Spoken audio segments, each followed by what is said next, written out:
Kajing puli na kitab o Isaya, kalenong kabaar pun riu, kadukot kabaningkong hadu bahan riu. Hakata kasengi ya kani kajing ruai en sarwai hari Juda, nidon kanong ba kabaklan, upelong ya kajing panim. Kum kikanro bat kajing ker, toplit ya ki kardop, bakajaj banriu bahog kabangit seneng kanla banrung. Meriu u ha kajing suk abajanai utaw bane kajing mut hami namarba u shania hami tu shania hautra shi junom nabaw tra blay ulong mau siang bane junom ulapen hiar syapo ya kibasyong haba kenjang ha kanong ba kabakum kakun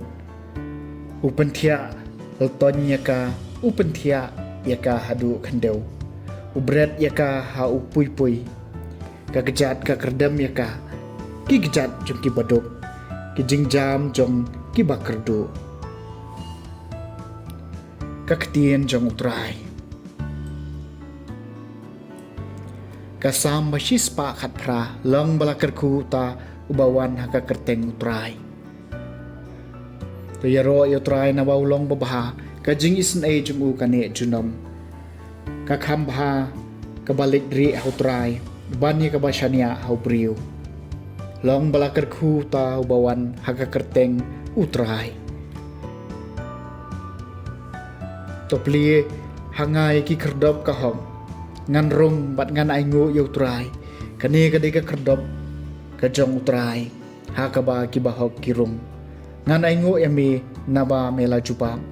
bat melong unong penim jonga long belakar ku tabawan haka kerteng utrai kotrai to ajing panim kotrai to ajing job long belakar ku tu uta ubawan haka kerteng utrai ngikir ku yipi naka yeng utrai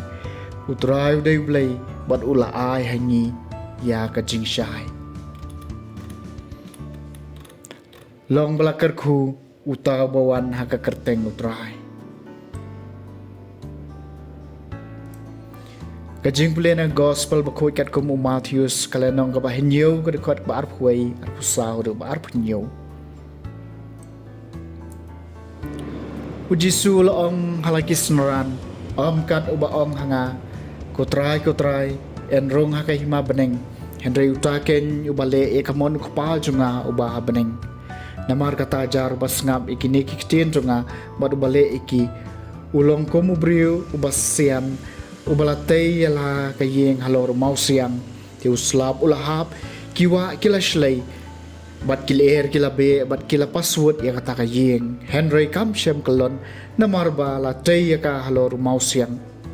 Henry jar bayo sngaw ginigiktin tunga bat ubamle eki ulong kum ubriu ubabiye ubalatay yala kayeng halor usyam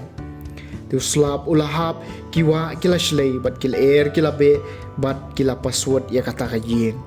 bat kala kalem bat kajing jot jongka kalong kabakraw ke gospel jong utrai